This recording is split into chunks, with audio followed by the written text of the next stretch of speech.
Shabbat Shalom. This week we are starting a new book, and it's the fifth and final book in the Torah, Deuteronomy. And our Torah portion is Devarim, which is Deuteronomy 1 through 3:22. And essentially what we see here is Moshe, as the people are preparing to enter the land finally. He's preparing to die because he cannot enter the land. He's giving an overview of what happened from the time they left Egypt to the first time that they were poised to enter the land and through their disobedience didn't and had to wander through the wilderness for 40 years up until now.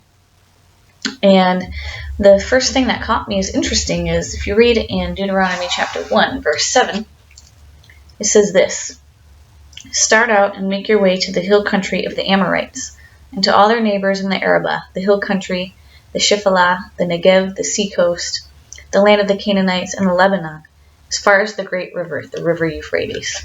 Now, a lot of people believe that the river that flowed from the Garden of Eden was the Euphrates. And so I'm wondering if what's happening here when they are possessing the land is they're returning essentially to where it all began. And we see throughout Scripture that the land is really important, the land that they inherit. And why? Why is land so important? But I think this is why. This is part of it. And if we go back to the end of last week's double Torah portion, in Numbers chapter 35, verse 34, he's talking about what's going to happen when you enter the land and when you finally possess it. And he's talking about not polluting the land with blood by killing someone.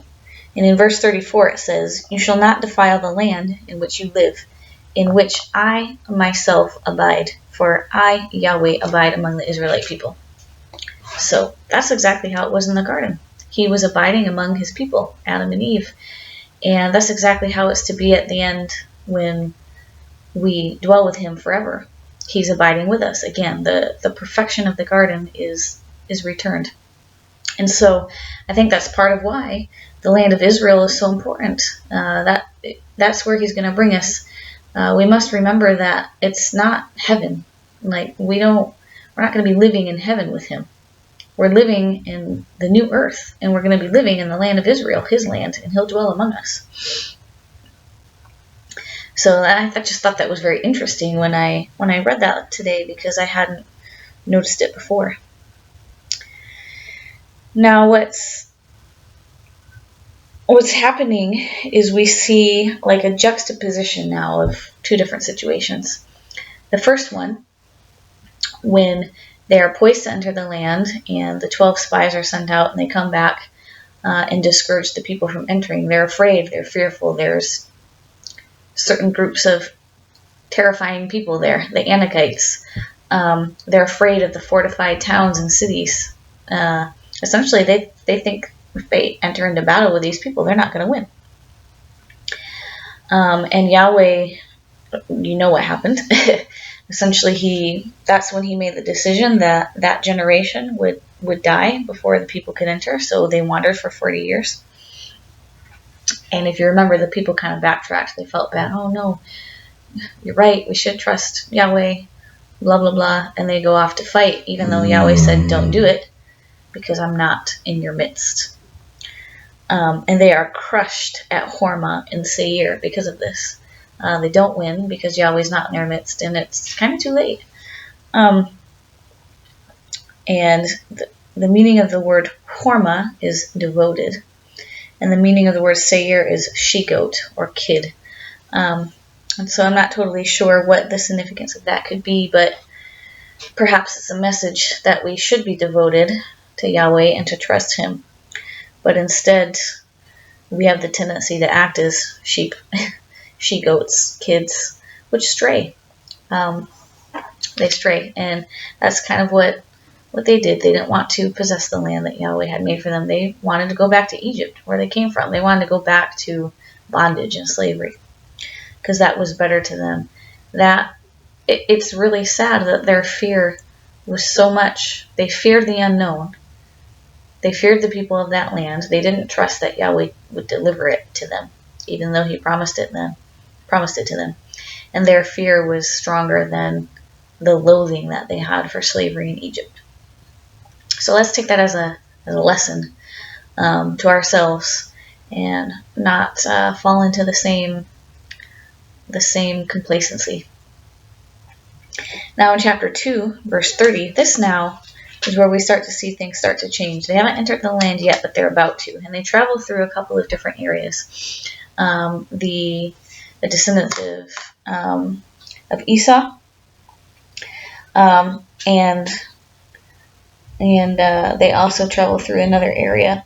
And in this case, those people allow them to travel through. They don't possess the land. They buy the food that they eat when they're there, and they buy the water that they drink when they're passing through.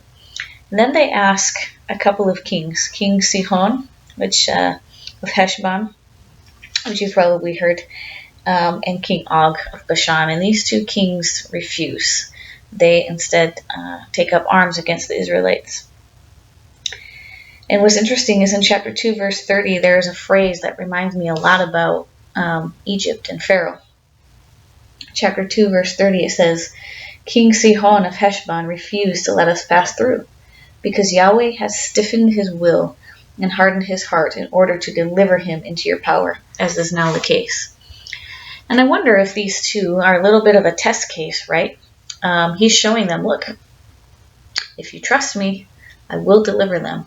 And so the first king was the first test, and then there's a second king. And this, of course, makes me think about the two witnesses. A matter is settled and a matter is determined on the account of two witnesses. And here we have two kings, two situations where Yahweh delivered the kings and their cities into their hands completely, and Israel was victorious. And it's very interesting because in chapter 2, verse 36, we see from Aror on the edge of Arnon Valley, including the town and the valley itself, to Gilead, not a city was too mighty for us. Yahweh our Elohim delivered everything to us. And then in chapter 3, verse 21, talking about now the situation with King Og, it says,